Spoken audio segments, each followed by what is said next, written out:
എന്ന് ഞങ്ങൾ തെറ്റി. കൃഷ്ണദാസ് പറഞ്ഞു കൊക്കോക്കോല. ഞാൻ കൊക്കോക്കോലയുടെ കമ്പനിയുടെ വക്കീലായി. ഞാൻ പെപ്സിക്കോള കമ്പനിയുടെ വക്കീലാണ്. ഇവിടെ മാർക്കുട്ടിയപ്പോ 2 വലിയ മൾട്ടിനാഷണൽ കമ്പനിയുടെ വക്കീലായി.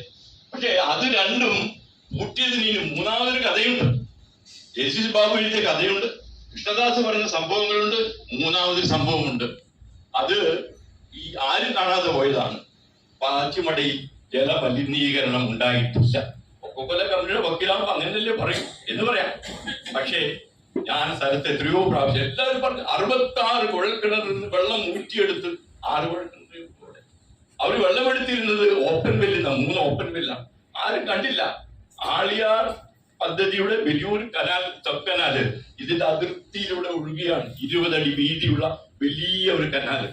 ഒരു കൊല്ലത്തിൽ 10 മാസവും നിറഞ്ഞൊഴുകുന്ന കനാൽ. ആ കനാലിലെ വെള്ളം കൊക്കോക്കോല കമ്പനിയുടെ കിണറിൽ വരുമ്പോൾ അതാണ് അവരെടുത്ത് ഉപയോഗിച്ചത്. 2 മാസം ആ കനാലിൽ വെള്ളം വരില്ല. ആ കാലഘട്ടത്തിലാണ് കൊക്കോക്കോല കമ്പനിക്ക് കൃഷ്ണൻകുട്ടി വെള്ളം കൊടുത്തിരുന്നത്. അതേപോലെ ടാങ്കറിൽ വെള്ളം മന്ത്രി ഉണ്ടല്ലോ, അദ്ദേഹമായിരുന്നു കൂടുതൽ വെള്ളം കൊടുത്തിരുന്നത്. കമ്പനിക്ക് എത്രയോ കാലം വെള്ളം കൊടുത്ത് ലക്ഷങ്ങളോ ഒക്കെ സമ്പാദിച്ച ആളാണ്. അപ്പോ അത് വെള്ളം എടുത്തിരുന്നത് ഈ കനാലിൽ നിന്നാണ്. ആ കനാലിൽ നിന്ന് കിണറിൽ ഊരി വരുന്ന വെള്ളമാണ്. ഇത് വേറൊരു കനാ.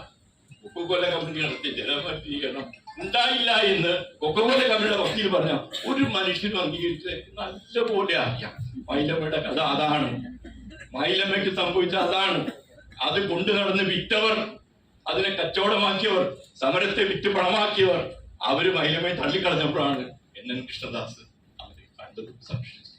അപ്പൊ നമ്മൾ കാണാത്തത് പലതും ഉണ്ട് നമ്മുടെ നാട്ടിൽ. കാണാതെ പോയ പലതും രംഗത്ത് കൊണ്ടുവന്ന ഒരു വലിയ പ്രതിഭയാണ് ജഗദീഷ് ബാബു. കലഹിച്ചിട്ടുണ്ട്, തർക്കിച്ചിട്ടുണ്ട്. കോടതി വരാൻ വെച്ചിട്ട് ഞങ്ങൾ തർക്കിച്ച് കലഹിക്കുമ്പോ ദൂരെ ഒരു കതറിട്ടവൻ നിൽക്കുന്നു. ഏതായാലും നീ കൊണ്ടത് കൊണ്ടാണ് എന്നിട്ട് ആരാണ് ഞങ്ങളുടെ ആളാണ്, യൂത്ത് കോൺഗ്രസ് ആളാണ് പറഞ്ഞു കൊണ്ടത്. ആ ശ്രീകണ്ഠൻ പിന്നീട് അങ്ങനെ പോയി ഇവിടെയുണ്ട്. അപ്പോ കുറേയധികം പലതും പറയാനുണ്ടാവും.